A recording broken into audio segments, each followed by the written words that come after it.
প্রিয় বন্ধুরা, দেখতে পাচ্ছেন একটি ইঞ্জিন স্টার্ট দেওয়া ট্র্যাক্টরের ইঞ্জিন।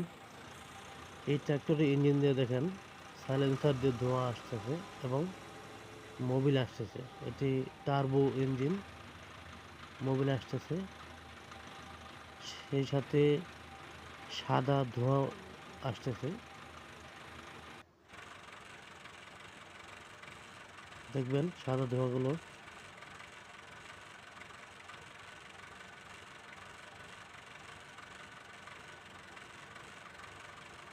এই সাদা ধোঁয়াগুলো কেন হচ্ছে, কারো জানা থাকলে অবশ্যই কমেন্টে বলে যাবেন।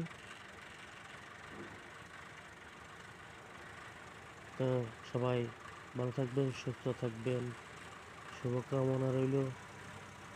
আসসালামু আলাইকুম, আল্লাহ হাফেজ।